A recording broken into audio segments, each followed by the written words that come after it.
Hello. Well, for those of you who already know my channel, you will know that I spend a lot of time helping people relocate from the UK to the lovely Isle of Man.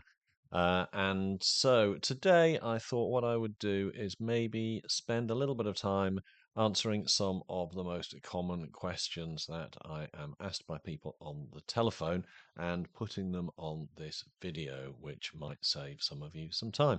So the first question that I'm regularly asked is, how do I become an Isle of Man resident? And quite often people think they have to be in the Isle of Man every year for 183 days. And if you are here for 183 days, then well done, because the weather in the winter is not very nice. But actually, no, you don't have to be here for all of that time.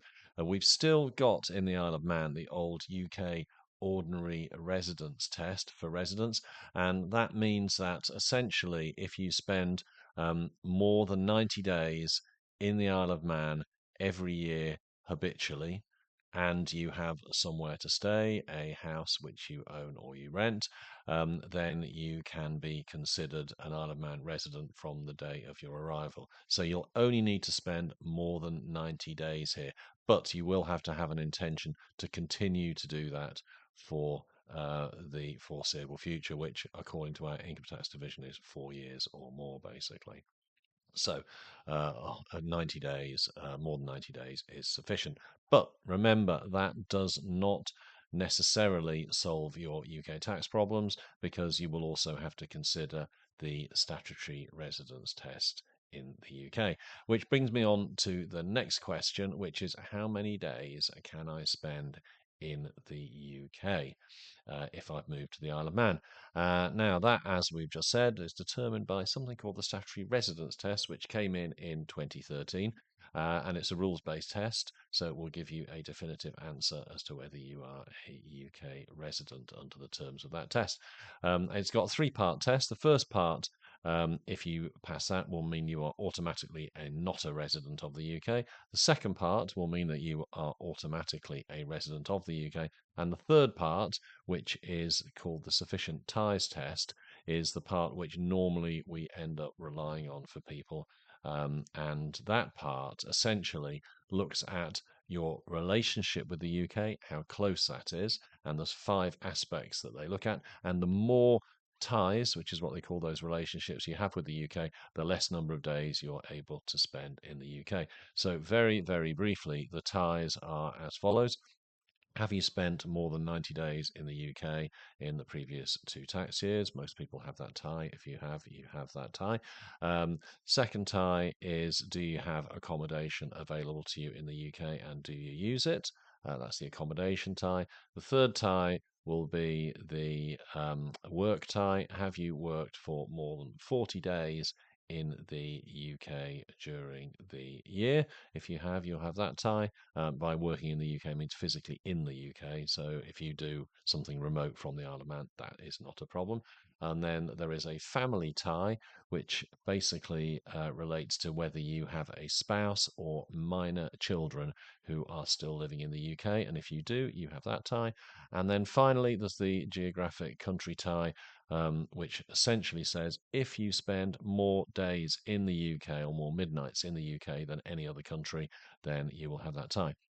So, if at the end of looking at those you had two ties, let's say you kept a house in the UK and you wanted to stay there, and you had been in the UK for more than 90 days in the previous 2 tax years, you'd have two ties. So you would have to spend 90 days or less in the UK, basically. If you had three ties, say you worked as well, then that would reduce to less than 46 days in the UK.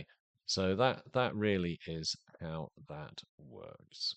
So the next question I'm often asked is how to whether I can explain how the Isle of Man tax system works, and I can. And this is my very brief summary. So, first thing to remember is we only have, with the exception of VAT, which we sort of have together with the UK because we're part of the same VAT area, we only have one tax in the Isle of Man, which is income tax. So that we have no capital gains tax, and we have no inheritance tax. And income tax is payable by both people and by companies.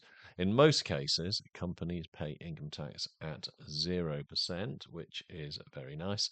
There are a few exceptions to that. Rental properties with Isle of Man rental income from UK site from Manx Citus property pays tax. Um, Large retailers in the Isle of Man like B&Q and Marks and Spencers, they pay tax, and banks pay tax. Um, People also pay tax in the Isle of Man, and we pay tax at a top rate of 21%. We also have personal allowance, which is currently 14,750, which is tax-free allowance, fully transferable between spouses. And then we have a 10% rate, which is 6,500, and then everything above that is at 21%. And there is a reduction in the personal allowance once you reach 100,000, 200,000 for jointly assessed couples. Fine. So, which, most importantly, is the best part of the Isle of Man to live in? And this actually is one of the easier questions to answer. And the reason is that all of the island is actually very nice. So this is purely a matter of really of choice individually, depending on your circumstances and what you happen to like. So if you like things to be a little busier, then not that it's very busy, Douglas is probably the best place to live because, of course, we have theatre, we have the Villa Marina where we get live music and so on periodically, and there are restaurants and there are bars and so on and so forth. So Douglas is very much the busiest place. The South is often favoured by people who have kids that want to send them to the private school because that's where the private school is, down in the South near the airport, and also people like the south of the island because of the airport. The South very pretty. So the South really is Castletown, Port Erin, Port St Mary, Colby, Ballasalla, so on. The north is also very, very nice. It's a little bit further from the airport, which probably seems a bit of a strange thing to say because the island is very small. But for us, traveling up to Ramsey and the north seems like a long way because it takes us the best part of an hour to get there from the south. Um, but the weather is better in the south. House prices are a little lower.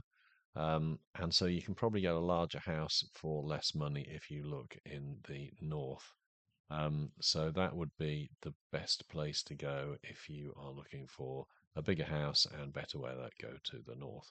The west is also nice. Peel is beautiful, and I think if I was moving here, I would definitely, I would definitely consider living in Peel.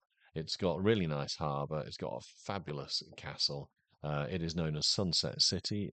You will see why if you go there. And also, it's got quite a few nice bars and restaurants, which is a good thing too. So yeah, Peel, I think, is a good place to be, and it's on direct bus route to Douglas. So for a night out, it's not too problematic. So that was that. So the next part question I'm going to answer about stamp duty. People like to ask me about this because stamp duty is a very significant cost for buying property in the UK. And it's true in the Isle of Man we do not have stamp duty. We have land registry registration fees. So when you buy a house and you register the land, then there is a charge. There is an article which I put a link to in the description below, which I've written, which explains what the rates are. But if you only own if it's going to be your sole house, you don't have any buy-to-lets or anything like that, you don't own any property anywhere else, then I think you're going to be paying 1%. If you do have another property somewhere else, you're going to be paying 2%. And if you are off island and you are buying the property and you're not going to be living here or it's going to be rented out, then you pay higher rates. So take a look at the article and all will be revealed in there. Is there anything I have forgotten? Well, of course there will be, but a couple of things to mention. I guess, firstly, if you're moving here to work, you are going to need a work permit.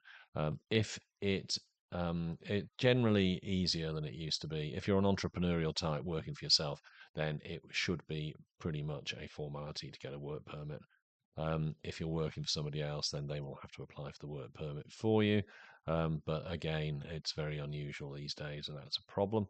And finally, of course, most importantly, the winters here are a little bit cold and wet and dark, so don't forget to bring your coat.